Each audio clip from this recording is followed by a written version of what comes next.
Welcome to another edition of my Ask Isaiah series on my YouTube channel.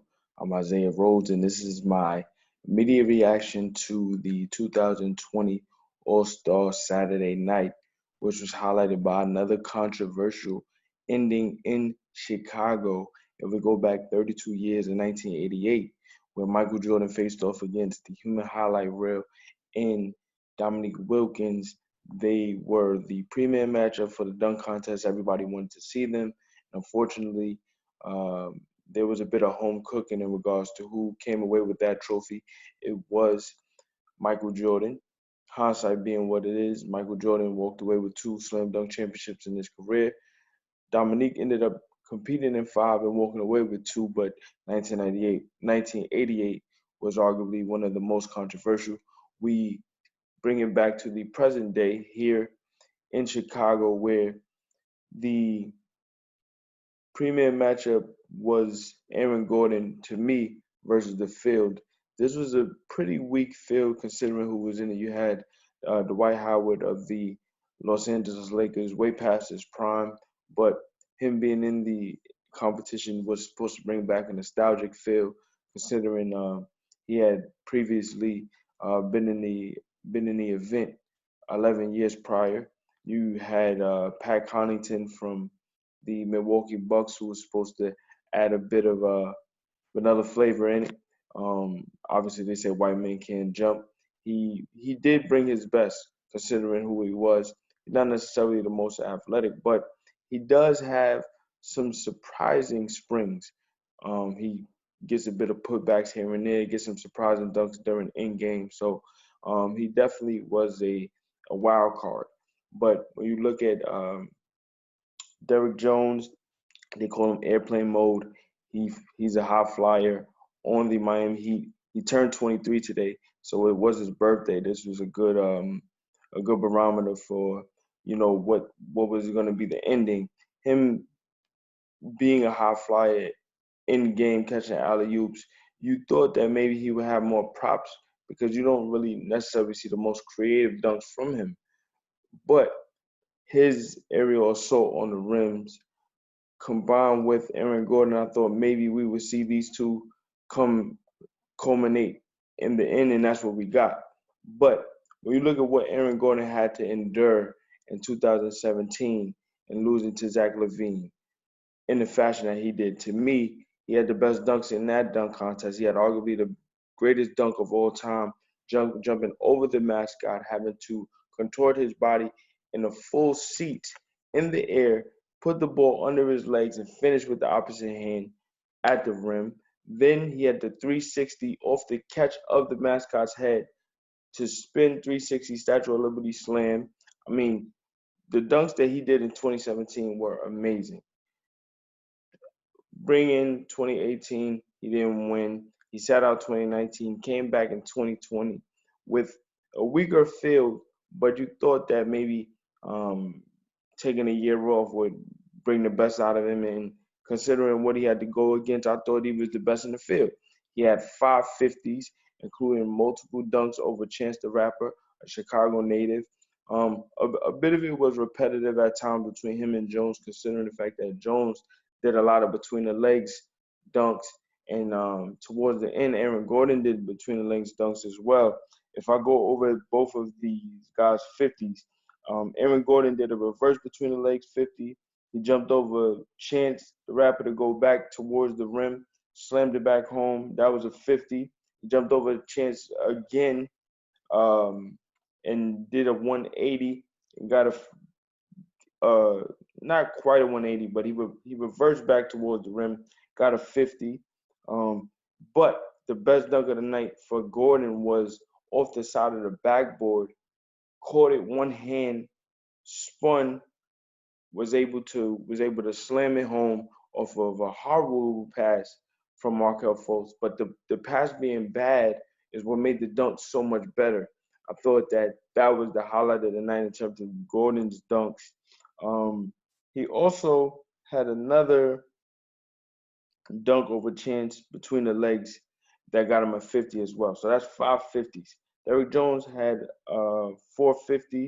He was able to jump over 2 people off of a catch, was able to go between the legs. Then he was able to jump over an individual off the backboard, catch between the legs. Um, we were able to see them go into a dunk off in which Jones actually went from the free throw line, windmill. He was able to slam it. He got a 48 for that. Now, I I I, I preface this point by saying that Derrick Jones is a member of the Miami Heat. The judges tonight were Dwayne Wade, Candace Parker, Chadwick Boseman, Scottie Pippen, and Common. Common's from Chicago, Dwayne Wade is from Chicago, Candace Parker's from Chicago, Scottie Pippen played for the Chicago Bulls.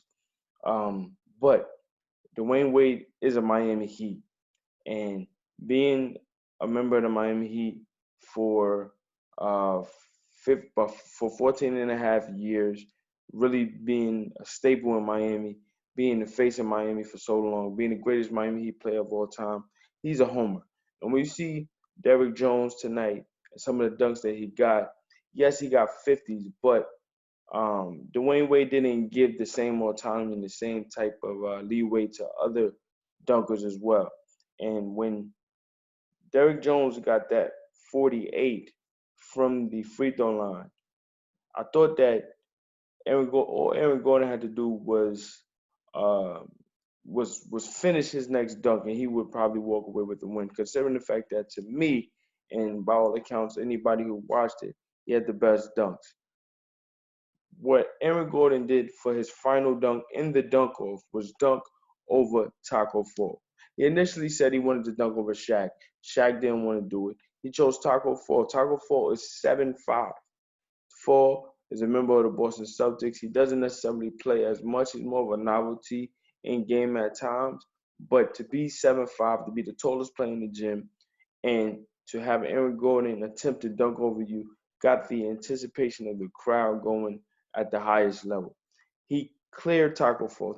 He clipped Taco a bit, but for the most part, he cleared him.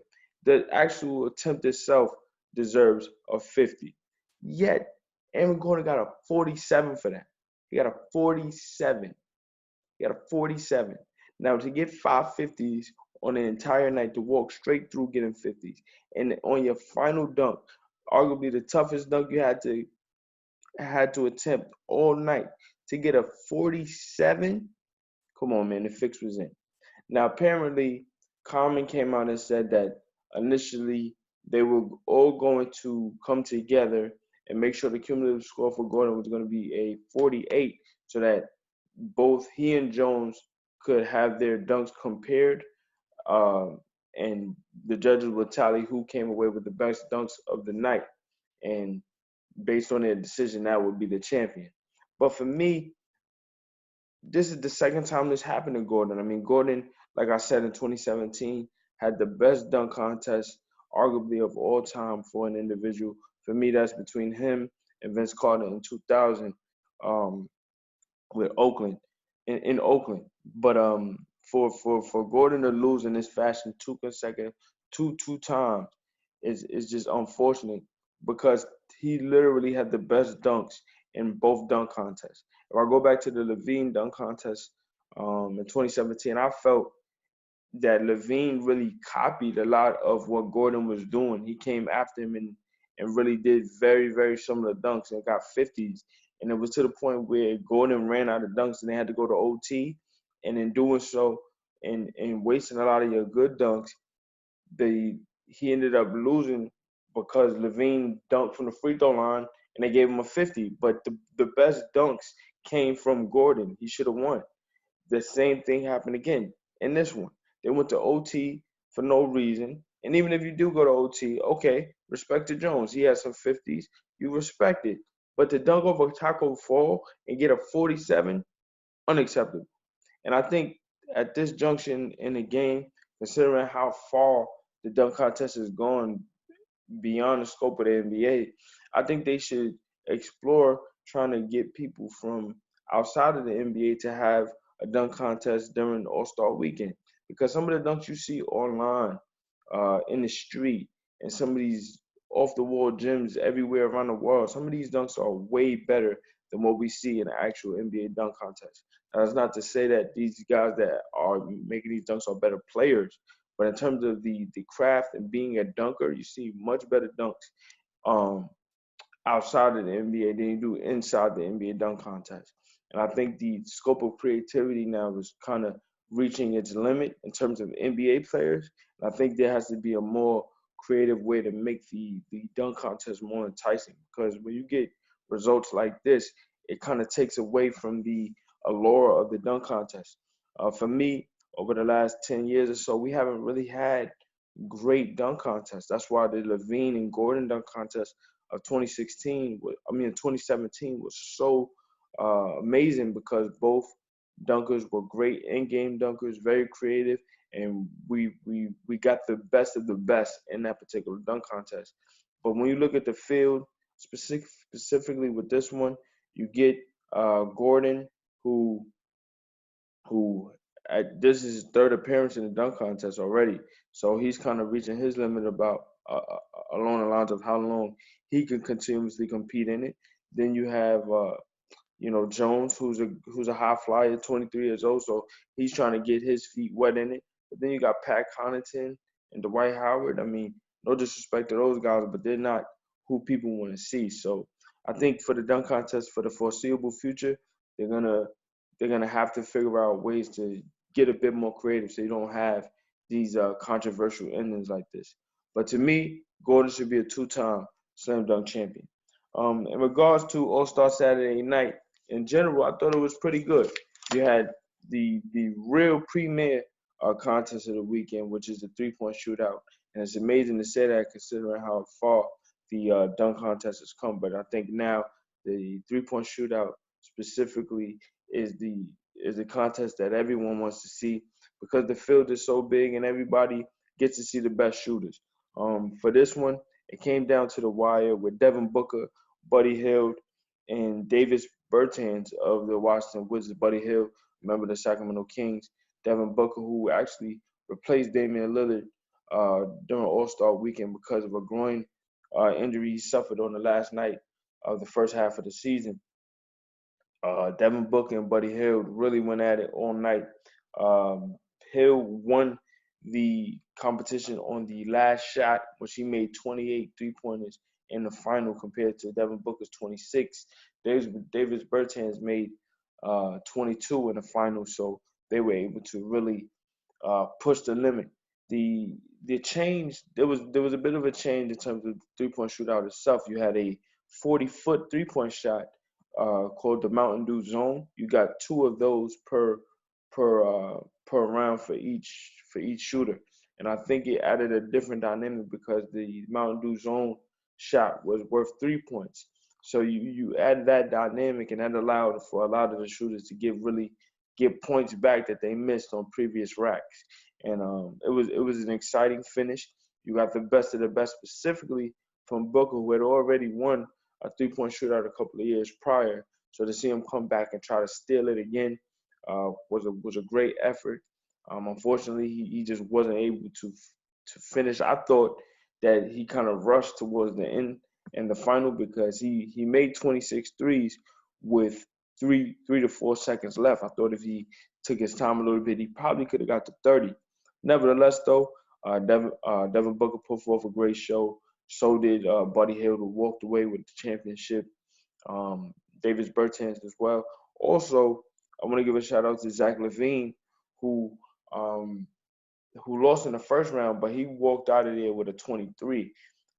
That goes to show you how great of a shooter, how great these shooters are, because they're walking out of first rounds with 26, 28, 27, 25. It's just you have to really be locked in to get the best of the best. And for me, when you consider the fact that we're missing two of the greatest shooters of all time this season in Stephen Curry and Klay Thompson, and then you add to the fact that Damian Lillard wasn't able to shoot because of a groin strain. That just goes to show you how great this pool of shooters are, how great the shooters are in the NBA in general. So that was a great thing to see. You go back to the skills challenge. Bam Adebayo of Miami, another Miami Heat player, walked away with a championship tonight. Bam Adebayo walked away with the Skills Challenge championship, and he repped for the Bigs. The Bigs actually got to the final. He, along with Domantas Sabonis from the Indiana Pacers, were in the final. They were able to come down to the wire, and both were able to get tough three-pointers, uh, tough three-point opportunities. Both actually clashed in terms of three-pointers going in the rim, but Bam was able to cash it in before Sabonis went in. So Bam walked away with that championship and really surprised a lot of people in terms of his skill set. But when you look at what Bam has done, not only has he won the skills challenge, but he's going to be in the All-Star game this Sunday. He has 3 triple doubles this season. He has an all-around game. He's a power forward that's forced to play center sometimes, so he's forced to uh, utilize different ways to really maximize his matchup. But with the skill set that he has, head coach Eric Spoelstra has put him in a lot of positions to set up Duncan Robinson, Tyler Hero, Goran Dragic, and a lot of catch and shoot situations out of the post and off dribble handoff. So he's been able to utilize different skill sets to really help the Heat as a playmaker. And then as a scorer, he's starting to, find his way around the rim. I compare him a lot to what Montrezl Harrell does with the Heat. Although when you look at what Harrell does, his game is more of a bully ball type of style. He has to do a lot in terms of just maximizing his will to get points. Whereas with Bam, he doesn't bruise as much, but he's able to get the similar amount of value in terms of points, 16 to 18 points a night. He does a lot with the rebounding as well. So he's a player that's really starting to round in the shape for Miami. And hopefully this will bode well with his confidence going forward. Um, I mentioned All-Star Saturday night. I got to give a quick recap of the Rising Stars game as well and the celebrity game. For the celebrity game, in terms of quality of basketball, it wasn't the best, but you get a Chi-Town native and Common who was able to get the uh, celebrity game MVP, winning for Team Wilbon, 10 rebounds. 10 points, 5 rebounds, 4 steals. He was able to walk away with that trophy. So that was another caveat for the city of Chicago. In terms of the Rising Stars game, it was a great game all the way around for Team World and Team USA. Team USA was able to win by 20 uh, uh, on the shoulders of Miles Bridges, who came up huge in the third quarter, really swung the game from Team World. Team World was about 10 going into the half, 81-71. We saw some great plays from Luka Doncic in terms of just setting up others, and then he had a half-court shot um, in the first half to really put a exclamation point on a dominant first half. But really, Team USA really just turned it up. I mentioned Miles Bridges. He had 3 3-pointers in the third and really capped it with a big time slam off the glass and really swung the momentum. In terms of just what Team USA was able to do, they got great balance all the way around. Zion Williamson, despite playing in a back-to-back, he played a game on Thursday against the Thunder and to come back in All-Star, for the Rising Stars game on Friday night. Put forth 14 points, 7 of 11 from the floor. He wasn't able to get the end of the game slams that have really put a cap on the game, but he had some huge slams. Of the alley-oop variety from Ja Morant. He was able to slam off vert with 2 hands and really bent the backboard. I mean, he was just really powerful and efficient inside. Yeah, I mentioned Miles Bridges, Ja Morant, 10 points, 5 rebounds, 6 assists. Eric Pascal had 23. Colin Sexton had 21. Um, Brandon Clark had 22 from Memphis, so he played well. For Team World, R.J. Barrett had 27. Shea Gilchrist Alexander had 16, and Luka Doncic had 16. So I think in terms of the rising stars for both sides, the league is in a great space. Trae Young also had 18 for Team USA. So the rising stars put the league in a great space going forward. Obviously, with a player like Zion, a player like Ja, RJ and Trey and Luca, these guys being 19, 20 years old, the sky's the limit for everybody involved. So hopefully they can continue on this trajectory, and not only will they play on a Friday night, but they'll be there Sunday night as well. So I feel like in terms of the All-Star Weekend in general, the event itself is great. You're gonna have to iron out some things every now and then. There's gonna be some controversial endings and stuff like that, and I'm sure the league will try to find different ways to, make those things a bit better. But for the most part, as a showcase, especially in Chicago right now, dealing with that tough weather, you're getting the best of the best from the fans and the players alike, just trying to keep everything all inclusive. This is a great time for anybody that loves the game and just wants to appreciate the game. Much respect to those involved and everybody enjoying the game. That's just really my wrap up. But again, Aaron Gordon was robbed. The league got to do something about that. We'll talk about that going forward, and hopefully they'll figure it out.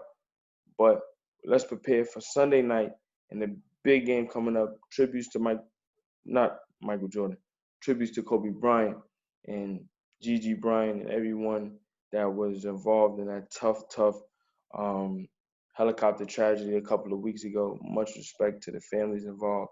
But we're going to use this Sunday night's game to really pay tribute to a player who has given everything to the game. And because he has done so, the All-Star Game MVP will be renamed in his honor. So much respect to Kobe Bryant and his family. Again, this is Isaiah Rose for Ask Isaiah. This is my immediate response to All-Star Saturday night, and I'll be back with much more after All-Star Sunday night. Thank you.